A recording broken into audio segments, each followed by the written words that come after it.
sudah muncul bau wangi yang sangat wangi di bumi Gaza. Sebagaimana wanginya kubur Masitah, tukang sikat Fir'aun, yang Nabi dapat merasakannya ketika dalam perjalanan Isra Mi'raj bersama Jibril.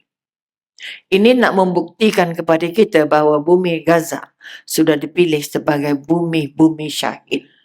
Allahumma salli ala sayyidina Muhammad. Dan hari ini kita masih dihujani dengan berita bahawa Palestin merupakan bumi para anbiya yang sedang direbutkan oleh Zionis, yang sedang nak dirompak semua kemudahan, diangkat semua kepentingan, dan akhirnya dibunuh mana saja yang lalu. Kalau ikut akta perang berbangsa-bangsa bersatu, perang tidak boleh melibatkan pembunuhan kanak-kanak. Perang tak boleh melibatkan pembunuhan orang perempuan. Perang tidak boleh membunuh orang-orang tua. Perang tidak boleh mengusik sekolah. Perang tidak boleh mengusik hospital. Perang juga tidak boleh mengusik perkampungan yang tidak terlibat dengan peperangan. Tapi apa yang ditentukan oleh PBB, apa yang ditentukan oleh apapun pertubuhan-pertubuhan dunia sudah dianggap tidak penting oleh orang-orang Zionis. Orang-orang Israel kerana mereka tetap mengatakan ini bumi kami. Sedangkan itu adalah bukan buminya. Jadi kekuatan yang kita nak angkat, kalau dikatakan kenapa kita harus ambil pusing, kenapa kita harus turut berjuang, kenapa, minta maaf lah, Umi mulakan sikit dengan ini. Mudah-mudahan kekuatan kita tidak tumpul untuk membantu. Pertama membantu dengan doa, kedua membantu dengan harta dan kekuatan, membantu dengan derma dan sebagainya. Kerana untuk menyelamatkan bumi para anbiya ini, bila kita kata bumi para nabi ini, maka kita ambil kira kalau kita tak sempat membaca pun, kita harus juga membaca. Kerana bumi ini bumi yang sudah dipilih Allah, taman-taman nabi. Ataupun kita kata bumi para anbiya kerana 20 orang nabi sudah pernah sampai ke Masjid Aqsa. Sebab itu kekuatan yang pertama kalau kita nak ambil kira paling dekat dengan Rasulullah, paling dekat dengan sahabat, paling dekat dengan Sayyidina Abu Bakar dan Sayyidina Umar dan kata-kata Salahuddin Al-Ayyubi. Ini di antara tokoh-tokoh dan ribuan pahlawan-pahlawan Islam yang meninggal di sana. Jadi bumi Palestin merupakan bumi yang harus lekat juga di hati kita. Sebab itu apa yang meminta, apa yang diharapkan, kita yang bernama Islam harus terus menyumbang, harus terus membantu, harus terus berdoakan. Okay? Kalau kita tak mampu pergi ke sana, maka ada orang lain yang mampu pergi. Tapi kita yang mampu pun mungkin bermampu dengan membantu. Bila nampak saya tabung Palestin, tolong ringankan tangan. Tolong bangun keyakinan bahawa aku sedang bersama. Begitu Palestin dipilih Allah sebagai bumi-bumi syuhada, bumi-bumi jihad, bumi-bumi perang yang membawa akhirnya mereka menjadi calon-calon syurga. Malah berita di Gaza memberitahu bahawa bumi Gaza yang sedang ditimbuni dengan runtuhan dan jenazah-jenazah yang belum dijumpai tidak lagi bau busuk. Sudah muncul bau wangi yang sangat wangi di bumi Gaza. Sebagaimana wanginya kubur Masitah, tukang sikat Fir'aun, yang Nabi dapat merasakannya ketika dalam perjalanan Isra Mi'raj bersama Jibril. Ini nak membuktikan kepada kita bahawa bumi Gaza sudah dipilih sebagai bumi syahid. Bumi yang matinya memang mati masuk syurga tanpa hisap. Okay, maka kita yang tak sempat ke sana, tapi Allah bagi kita hidup semusim dengan perang ini, harus mengambil kesempatan ini untuk memohon dengan Allah, bukan sekadar menyelamatkan sahabat saudara kita di sana, tetapi memasukkan kita sebagai sebahagian daripada tempias-tempias untuk mendapat mati syahid itu. dengan cara kita sendiri. Dengan cara doa kita, dengan cara zikir kita, dengan cara derma kita, dengan cara sumbangan kita. Sebab itu jangan sampai ada hati yang tak pernah fikir, ada otak yang tak pernah fikir pasal Palestin. Itu Palestin bukan kita, kan ada kena mengena pun, kan saudara pun, jangan. Saudara paling besar adalah saudara se-Islam. Saudara berdarah daging kalau bukan satu akidah, bukan saudara. Okay. Sebab itu Nabi Nuh bila berdoa pada anaknya, Allah kata apa? Anak kamu bukan saudara kamu. Walaupun dia darah kamu mengalir di dalamnya, tapi akidah tak sama. Bila akidah tak sama, kita bukan saudara.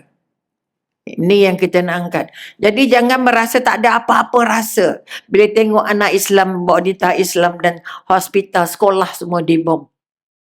Paling sikit setiap hari tolong angkatkan satu doa. Kalau boleh setiap kali solat, angkat doa untuk selamatkan Allah. Diberi pilihan dan kalau kita sama-sama terlibat dari segi jiwanya, insya-Allah. Sebab kita hidup sezaman. Maknanya masa kita hidup, masa tu mereka dapat syahid. Kita mengharapkan doa kita juga akan menjadi sebahagian dari sebab untuk Allah pilih kita. Kalaupun tidak syahid di sana, tidak syahid dunia akhirat, sekurang-kurangnya dapat syahid akhirat. Syahid dunia matinya tidak perlu dimandikan. Tapi syahid akhirat. Maknanya dunia akhirat syahid. Tapi kalau kita yang tak sempat berjuang, berperang, kita kalau pun tak dapat syahid dunia, artinya mati kena dikapankan, dimandikan dan sebagainya, kita mengharapkan kita dapat syahid akhirat. Yang kita doa selalu, ya Allah Tuhanku, kurniakan aku mati husnul khotimah, mati yang bahagia. Kerana tanda-tanda mati bahagia itu memudahkan atau memaklumkan kepada orang yang hidup bahawa orang ini dipilih untuk mati syahid. Tapi tu kadang-kadang dia kata ada cerita wangi lah, cerita kuburnya terang lah, cerita nampak macam-macam. Itu pada yang mati husnul khatimah, mati yang baik. Kalau kita tak dapat mati syahid macam di Palestin, okay. Sebab itu kita paling sikit harus ada jiwa jihad itu. Jiwa jihad pertama, jiwa yang sangat mementingkan sayang akidat ini, sayang agama ini. Rasa sayang itu kena tebal. Sebab itu bila kita tengok tanda dia tebal, bila kita tengok orang melawan perintahnya Allah, buat dosa sesenang-senangnya, tak kisah Quran, tak kisah solat, tak kisah nak buat baik, tapi yang nampak zalim sahaja. Ni yang kita takut, langsung tak sayang agama.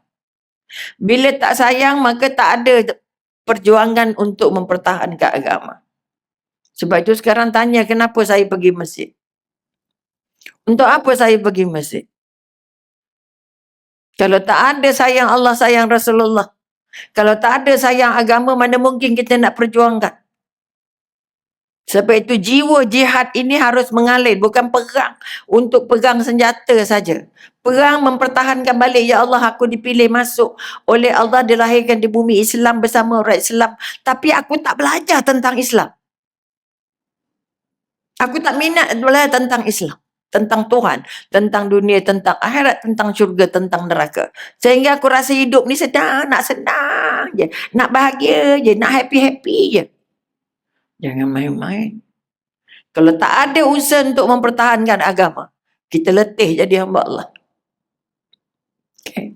Belajar nak pertahankan. Kalau nampak orang langgar perintah agama, tegur. Tegur dengan tangan, tegur dengan mulut, tegur dengan kuasa. Jangan biar itu dia, kan kita, kan saudara kita pun. Kan kena mengena pun. Jangan. Kena tegur, pusing kok mana tegur. Okay. Orang nak marah ke tak marah ke. Okay, macam pagi kemarin. Sedang kuliah ada solat jenazah. Kita turut serta solat jenazah. Walaupun bukan keluarga kita. Tapi itu saudara kita. Betul? Tapi sayangnya imamnya punya cepat. Allahu Akbar. Allahu Akbar. Tak sempat nak baca apa. Itu pun letih juga kita. Fatihah tak sempat, apa pun tak sempat. Macam mana gayanya? Doanya mana? Selawatnya mana? Contoh. Itu pun letih juga kita kata. Allahu Akbar. Dah ramai dah. Yang datang tu ramai. Udah meragam pula. Kalau baca Fatihah pun tak sempat. Macam mana rasa? Solatnya tak letih kita. Jadi sekali lagi Umi berkata, minta maaf banyak. Saya masih dalam masjid, imam yang mengimam tadi masih ada. Maaf banyak-banyak lah. Minta lah bagi ruang. Okay? Contoh. Jadi dah yang tak tahu solat jenazah lagi harus biar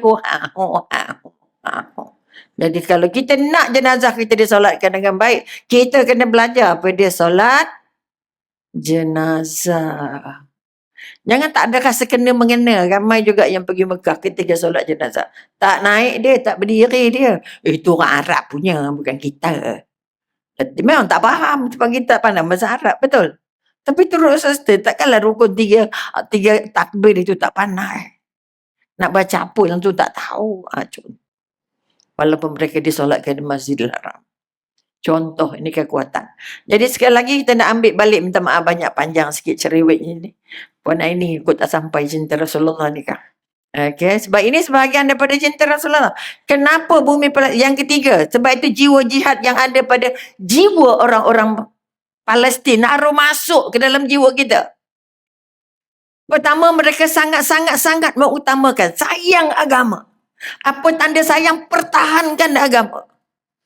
Dan yang ketiga, impiannya nak mati husnul khotimah. Impiannya nak masuk syurga. Impiannya nak selamat dari api neraka. Ini tangga 3. Jiwa pejuang seorang yang mengaku hamba Allah. Seorang yang mengaku pengikut Rasulullah. Okay. Pertama, dia sangat-sangat sayang dengan agama. Maka sayang agama buat apa? Bukan tatang. Sayang Quran ni dah elok cantik ni. Tak buka-buka ni. Dah beli sampai batang sampai sekarang. Cantik je macam kat kedai-kedai. Sebab apa? Tak buka-buka. Tak ada siapa teringin nak buka. Datang sembang lebih baik daripada sembang dengan Quran. Itu tanda tak sayang agama. Sebab itu kata kita hamba Allah. Ini ayat Allah. Tak nak bercakap dengan Allah. Tak letih kita. Sebab masa solat kita bercakap dengan Allah. Baca Quran, Allah bercakap dengan kita. Tapi tak kisah pun cantik sampai ke sudah. Sampai besok bubuk tu. Betul ke tidak? Jadi tengok je. Cantiklah Quran dia kala-kala. Tapi tak pun cantik hati nak baca. Kalau di sini tak sempat baca, di rumah lagi lah payah nak. Nampak? Jadi pertama ketanda kita ni hamba Allah. Ini ulang balik dia. Kita sayang dengan agama. Dan makin sebab itu nak kena sayang Allah dulu. Nak kena sayang Rasulullah. Balik kita ambil sikit je Palestin. Boleh? Itu jadi kalau kita tak pergi sana, kita nak dapat bukan semangat, nak dapat jiwa, nak dapat keyakinan, nak dapat karakter, sasiah wanita-wanita Palestin. Okay, hari ini wanita Palestin tidurnya semua pakai tudung. Apa sebab? Bayangkan kalau andai kata rumah aku dibom. Okay, aku tetap mati tapi dalam keadaan menutup aurat. Cinta dengan perintahnya Allah. Tak ada takutnya dengan perang. Umur 5 tahun tiba pegang bom-bom ni tak ada biasa je. Cinta dengan belon meletup, takut. Sebab itu sekali lagi pertama bangun balik. Ini musim kita. Masa kita. Allah adakan peperangan itu untuk uji kita. Kita ni sedara ke tak? Kita nak rasa ke tak? Sebab itu kadang-kadang tengok di TV, kita rasa macam itu dekat sana. Tutup TV, tutup lah. Tak ada lagi rasa tu tinggal. Rasa nak berjuang tu hilang. Jadi kalau kita benar-benar cinta dengan hamba Allah, cinta dengan Allah dan Rasulullah. Pertama tolong bangun rasa cinta tadi. Jadi dimulakan dengan cinta Allah dan cinta Rasulullah. Kedua, tolong bangun untuk pertahankan. Buktikan pada kita bagaimana kita mempertahankan agama. Yang termampu, bukan nak pegang. Kita tak ada cerita berdak pergi pegang bom kan nak serang orang Israel dah. Tapi kita tetap mampu menyerangnya dengan doa-doa kita, dengan harapan-harapan kita. Okay, kerana kita cinta orang yang mempertahankan agamanya, mempertahankan tanah airnya, mempertahankan haknya. Dan yang ketiga, impian mereka bukan nak kaya, impian mereka bukan nak senang, impian mereka bukan nak kenyang, impian mereka bukan nak menang. Kita nak kenyang. Ada makan tak lepas ini? Sebab itu one of the impian kita. Nak kenyang, nak menang, nak senang. Bila bahasa nak doa untuk orang susah? Kalau tiga ni masih jadi ketagih kita. Pertama tadi apa? Nak kenyang. Mana boleh kuliah kalau lapar? Kedekutnya orang masjid. Buatlah air kuih 2 biji. Betul. Sebab kita nak kenyang jadi nombor 1. Orang Palestin hari ni makan, esok tak makan. Okay. Sekali sehari dapat makanan tu bahagia sangat dah. Okay. Sebab itu sekali lagi bangun keyakinan. Kita diberi kesempatan untuk turut serta secara imannya, secara fizikalnya, secara materialnya, supaya kita benar-benar terlibat. Kamu makin dengar orang Palestin perang. Kamu tak buat apa-apa ke? Kata semua orang mukmin itu semua saudara. Tapi kamu tak rasa saudara kamu dibelasah macam ikan, macam sampah. Ni yang Allah akan tanya nanti. Okay? Sebab itu bangun 3 jiwa jihad ini. Sayang agama, pertahankan agama, dan impian nak masuk syurga Allah, mati syahid. Ini kekuatan. Sebab itu walaupun kita tak pergi perang, Sayyidina Umar meminta dengan Allah, ya Allah Tuhanku, jadikan aku mati syahid. Dia cerita dengan kawan-kawannya, dengan sahabat yang lain, impian aku nak mati syahid. Padahal, ya Sayyidina Umar, ya Khalifah, kamu tak pergi perang pun. Di bandar Madinah tak ada peperangan. Sebab perang tak boleh berlaku dalam bandar. Walaupun begitu, aku tetap berdoa dengan Allah untuk mati syahid. Jiwanya kuat. Impiannya kuat. Ini kekuatan. Sebab itu pada Umi sekali lagi. Pertama kita kata Palestin, ataupun kalau kita nak balik dekat Baitul Maqdis, ataupun yang kita kata Masjidil Aqsa, merupakan taman-taman para Nabi. Sebab itu kalau kita ambil kira, kita kata Nabi Ibrahim ketika berperang, bergaduh dengan Raja Namrud, dibakar, betul? Akhirnya Nabi menang, betul? Tapi dia dihalau, dia dan keluarganya keluar daripada Babylon, dan akhirnya diperintahkan Allah untuk pindah ke Palestin. Nabi Ibrahim satu daripada nama yang harus kita faham, kita kenal dan kita ikuti. Betul? Kedua, kita ambil kira itu cerita Nabi Ibrahim. Sebab itu Nabi Ibrahim membina Mekah dulu, bina Kaabah dulu, bina Masjidil Haram dulu. Sebab itu bila sahabat bertanya pada Rasulullah, ya Rasulullah, mana masjid nombor 1 paling tua di dunia? Masjidil Haram. Yang mana Nabi Ibrahim terlibat langsung untuk membina Kaabahnya. Betul? Itu masjid pertama yang dibina oleh Nabi Ibrahim. Kedua, bila Nabi Ibrahim berada di Palestin, maka dia membina Masjidil Aqsa, dan itu masjid kedua. Kalau tak kenal Nabi Ibrahim, kita punya keyakinan bernabi itu sakit.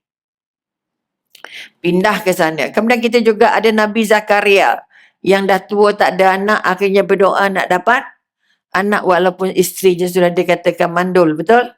Dapat anak mana namanya? Maknanya kekuatan doa itu dapat akhirnya siapa? Kisah Maryam. Okay, Maryam yang menjadi suami pula. Menjadi ibunya Nabi Isa. Lahirnya di Palestin. Bersalinnya di Palestin dan diangkat ke langit setengah dikejar ataupun diugut untuk dibunuh juga dari bumi Palestin. Nanti turunnya juga, walaupun turunnya di Syam. Syam itu sebahagian daripada Palestin. Okay, maknanya Nabi Isa akan turun balik ke bumi, okay, untuk membantu kita membunuh Dajjal. Okay, itu juga di Palestin. Kemudian kita kata Nabi Musa setelah menang dengan Firaun, mengangkat semua orang-orang Israel yang masih hidup dan mengaku untuk membantu ataupun mengikut Nabi Musa, akhirnya dibawa sampai ke tepi Palestin dan sayangnya tak sandak masuk. Allah perintahkan dalam Al-Quran, masuk, bawa orang-orang kamu masuk ke Palestin. Tapi orang-orang yang dibawa ketika itu, okay, tidak mau masuk. Kamu masuklah seorang-seorang. Kami tak hendak, sebab itu mereka disesatkan 40 tahun. Tak ada negeri, tak ada negara. Ditawarkan 2 negara di Eropah untuk tempat orang-orang Israel.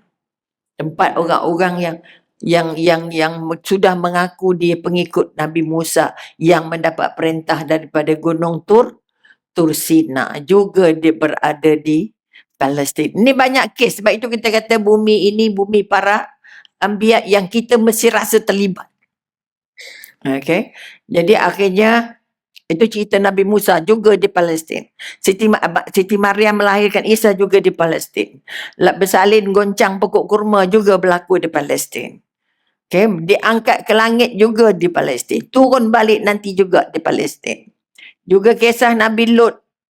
Ingat Nabi Lut diterbalikkan, diangkat negerinya ke langit, ke angkasa, sehingga penduduk langit kata kami dengar bunyi anjing bergongkong. Kami dengar bunyi ayam berkokok. Maknanya dia angkat sangat tinggi, akhirnya diterbalikkan dan jatuh. Itu kisah sekarang kita ada laut mati. Laut yang ada ikan tak boleh ambil punya. Itu di antara sebab atau sebahagian daripada tempat di mana bumi Nabi Lut diterbalikkan. Kisah Nabi Lut juga larinya ke Palestin. Ini sebagai penyelamat. Nak bagi tahu apa yang sebab kita katakan Palestin adalah bumi para anbiya. Nabi Daud, kita pernah dengar yang Talut dan Jalut, betul? 2 kuasa yang sedang berjuang, raja dengan pahlawan, apa kita kata orang biasa. Dan ketika itu Nabi Daud masih remaja.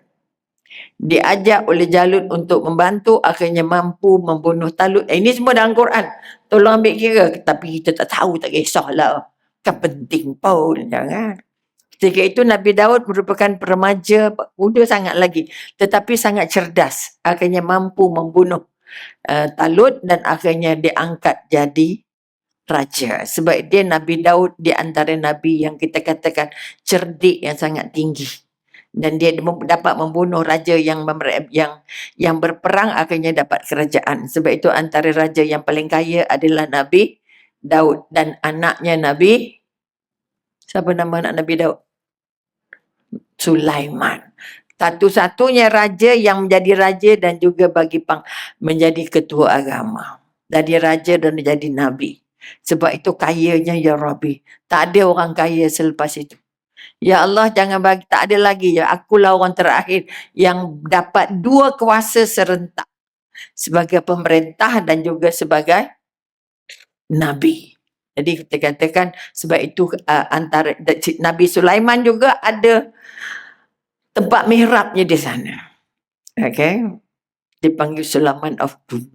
Jadi maknanya ada tempat di sana. Di Palestin ada 3 tempat ibadah yang paling besar untuk orang Yahudi, orang Kristian dan juga orang Islam. Ketiga-tiganya masih ada dan selamat di sana. Dan Nabi Zakaria sudah, Nabi Musa sudah, Nabi Lut, Nabi Daud, dan kita kata Nabi Muhammad sallallahu alaihi wasallam. Pertama berlakunya perkataan Palestin masuk dalam peradaban orang Islam apabila ada kaitannya dengan kiblat. Ketika Nabi pindah ke Madinah, akhirnya Jibril turun pindah kiblat daripada Palestin, daripada Masjidil Aqsa ke Masjidil haram. Itu peristiwa besar yang ada terkait langsung dengan kehidupan Rasulullah. Selain daripada Palestin ataupun Masjidil Aqsa menjadi transit, tempat singgah, tempat rehatnya Rasulullah semasa dalam perjalanan Isra' Mi'raj. Dan 24 orang Nabi pernah turun ke Masjidil Aqsa dan solat sunat dengan Nabi, dan Nabi menjadi imamnya. Bermakna itu yang dikatakan bumi paling berkah, paling suci. Diberkah, berita bumi paling suci dan paling berkah ini ada dalam kitab orang Yahudi, ada kitab apa kita kata orang Kristian, dan paling utama ada dalam surah Isra', maknanya surah Jibril, surah Isra' Mi'raj. Okay, Maha Suci Allah yang menjalankan hambanya. Okay, surah Isra' ayat 1. Ini hubungan langsung antara Masjidil Aqsa dengan para Nabi. Kemudian Masjidil Aqsa ditawan oleh orang Kristian dan juga orang Yahudi. Dan akhirnya dapat dirampas semula oleh Sayyidina Umar. Sayyidina Abu Bakar pernah datang untuk menyelamatkan kelompok-kelompok yang cuba untuk membawa dakwah. Itu maknanya Sayyidina Umar pernah sampai, Sayyidina Abu Bakar pernah sampai. Okay, akhirnya Salahuddin Al-Ayyubi di antara panglima perang yang dipilih untuk berjuang juga membaiki, dan sebab itu ada 5-6 ribu pun apa kita kata pahlawan-pahlawan Islam yang gugur di sana. Di tempat-tempat ibadah, tempat Yahudi ada, tempat Kristian ada, tempat orang Islam ada. Dan hari ini kalau kita kata orang Yahudi ada tempat dinding ratapan tapi separuh dah diruntuhkan. Apa sebab Masjidil Aqsa itu atau kawasan Masjidil Haram itu, Masjidil Haram pula, apa kata Palestin itu diruntuh kerana dipercayai orang-orang Yus atau orang Juzi ataupun orang Israel percaya bahawa di bawah bumi itu tersimpannya harta karun Nabi Sulaiman. Korek kata tapi setakat ini belum jumpa. Sebab itu banyak runtuhan-runtuhan dibuat kerana sudah digali semua di bawah. Termasuklah tadi bangunan yang ada tembok ratapan untuk orang Yahudi. Tembok ratapan itu semua orang Yahudi datang tulis nama, menangis tu. Aku banyak dosa, aku dah buat ini, buat itu, buat ini, dan dengan harapan bila meratap ke dinding itu, tulis nama ke dinding itu, ampun, dosanya diampun. Peristiwa ini dilihat oleh 3 orang pemuda dari Universiti Harvard. Kenapa lah orang mengadu kat tembok? Mereka pembalik akhirnya cipta Facebook. Okay. Facebook tu dicipta oleh 3 pemuda dari Universiti Harvard setelah mereka melihat dinding ratapan itu. Kenapa lah kat dinding? Bukan boleh bercakap, bukan tahu. Jadi mereka mendapat idea buat Facebook. Baik cakap kat Facebook, mesti ada orang jawab. Betul tak? Mesti ada orang respon, betul? Itu kata mereka. Sedangkan dia tidak tahu amalan suci itu. Kemudian kita kata apa lagi? Maka itu secara ringkasnya, secara sikitnya lah kiblat paling utama ialah kita terhutang kerana ada je kiblat, kedua sebagai tempat singgah untuk Isra' Mi'raj. Maka kalau ditanya, minta semua mak-mak, ayah-ayah boleh cerita dengan anak kenapa kita sibuk pasal Palestin. Kenapa kita mesti terlibat dengan Palestin? Dan mengapa kita mesti ada jiwa jihad sebagaimana yang dimiliki oleh orang-orang wanita-wanita Palestin. Okay? Itu secara ringkas, dan balik kita pada tajuk asal. Tak maaf. Dan setengah. Kita lebihlah 10 minit no? Sebab lambat 10 minit tadi. Jadi kita balik kepada itu, habis cerita Palestin. Ada yang nak tanya apa-apa tak? Tak penting. Artinya, walaupun bukanlah sebab Umi kata Umi pakai selendang dia rasa macam beria-ria, bukan. Kita tak boleh hidup dengan semangat, kita hidup dengan ilmu. Hidup dengan jiwa. Bukan hidup dengan sebab orang lain pakai, kita pakai. Orang lain yang pakai yang bendera lah, yang selepang lah, yang ikat kepala lah, macam-macam. Tidak boleh hanya pakai kerana semangat. Hidup tak boleh dengan semangat. Rasulullah tidak, atau Allah tidak terima ibadah yang kerana semangat. Sebab orang lain buat, maka kita buat. Sebab orang lain pergi, kita pun pergi. Sebab orang lain cerita, kita pun cerita. Sebab orang lain nyanyi, kita pun nyanyi. Orang lain kasidah, kita pun kasidah. Orang lain selawat, kita pun selawat. Jiwanya tak ada yang selawat. Yang ada semangat nak selawat je. Jadi siapa yang hidup hanya dengan semangat tanpa ilmu, kosong. Maaf banyak. Okey. Oleh itu kekuatan yang nak dibangun, jangan sekadar ikutan tanpa ilmu. Sebab itu cucu Umi dapat ini, dia buat selepang. Perang. Oh, ini warrior katanya. Kemudian diikat ke leher dia, samurai. Oh, contoh, sebab dia tak tahu, tak ada apa yang jiwanya yang masuk dengan selendang ini. Bukanlah pula kata Umi pakai ini beria-ria. No. Tak juga. Kerana nak merasakan balik ke jiwa, ya Allah. Kalau aku tak dapat jihad di sana, jadikan usaha ini sebagai satu sebab aku dapat pahala-pahala jihad. Dan kalau tak dapat mati syahid di dunia, kalau boleh aku nak mati husnul khotimah. Ini kekuatan.